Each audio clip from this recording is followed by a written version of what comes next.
તો મિત્રો તમે પણ ઇલેક્ટ્રિકલ એન્જિનિયરિંગ પાસ કરી અને એક સરકારી નોકરી શોધી રહ્યા છો તો તમારા માટે કુલ 200 જેટલી જગ્યા પર જીપીએસએસબી એટલે કે Gujarat panchayat service selection board દ્વારા અધિક મદદનીશ ઇજનેર ઇલેક્ટ્રિકલની પોસ્ટ પર ભરતી જાહેર કરવામાં આવેલી છે।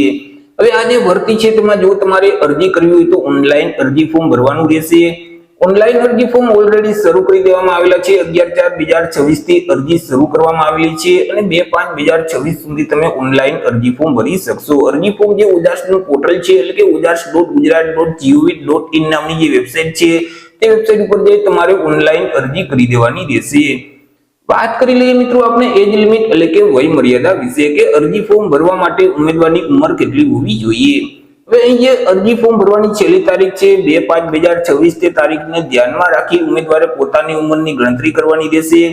2/5/2026 ના રોજ ઉમેદવારની ઉંમર ઓછામાં ઓછી 18 વર્ષ અને વધુમાં વધુ 33 વર્ષની હોવી જોઈએ। પરંતુ જે ઉમેદવાર અનામત વર્ગમાં આવે છે તો તેઓને સરકારશ્રીના નિયમ અનુસાર ઉંમરમાં છૂટછાટ આપવામાં આવશે। વાત કરી લઈએ આપણે એજ્યુકેશન ક્વોલિફિકેશન એટલે કે શૈક્ષણિક લાયકાત વિશે તો એ ઉમેદવારોએ કોઈ પણ ટેકનિકલ બોર્ડ અથવા તો યુનિવર્સિટીમાંથી ડિપ્લોમા ઇન ઇલેક્ટ્રિકલ એન્જિનિયરિંગ છે તે પાસ કરેલ હોવું જોઈએ। પરંતુ જે ઉમેદવારોએ ડિગ્રીમાં ઇલેક્ટ્રિકલ એન્જિનિયરિંગ પાસ કરેલ છે તે ઉમેદવાર આ ભરતીમાં અરજી નહીં કરી શકે। માત્ર ને માત્ર જે ઉમેદવારોએ diploma in electrical engineering pass કરેલ છે તે જ ઉમેદવાર આ ભરતીમાં અરજી કરી શકશે। ઉમેદવાર પાસે બેઝિક કોમ્પ્યુટરનું નોલેજ હોવું જોઈએ। ઉમેદવાર છે તે ગુજરાતી અથવા તો હિન્દી અથવા તો બંને ભાષાના જાણકાર હોવા જોઈએ। વાત કરી લઈએ આપણે પગાર વિશે કે ઉમેદવારોને કેટલો પગાર આપવામાં આવશે તો ઉમેદવારને પ્રથમ 5 વર્ષ સુધી તો ફિક્સ પગાર છે તે મળવા પાત્ર થશે। દર મહિને ₹49,600 ફિક્સ પગાર આપવામાં આવશે। 5 વર્ષ પૂરા થઈ જશે એટલે સરકારશ્રીના નિયમ અનુસાર ઉમેદવારને પગાર છે તે આપવામાં આવશે। અહીં આપણે અરજી ફી વિશે વાત કરીએ કે કયા ઉમેદવારોએ કેટલી અરજી ફી ભરવાની રહેશે તો સામાન્ય વર્ગના જે તમામ ઉમેદવાર છે તેઓએ અરજી ફી ભરવાની રહેશે।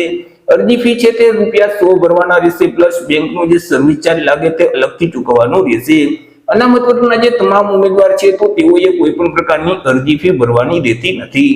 એ મિત્રો ઉમેદવારોનું જે સિલેક્શન છે તે એક સ્પર્ધાત્મક પરીક્ષાના માધ્યમથી કરવામાં આવશે। 200 માર્કનું પેપર છે તે લેવામાં આવશે અને પરીક્ષાના મેરિટના આધારે ઉમેદવારનું સિલેક્શન કરવામાં આવશે।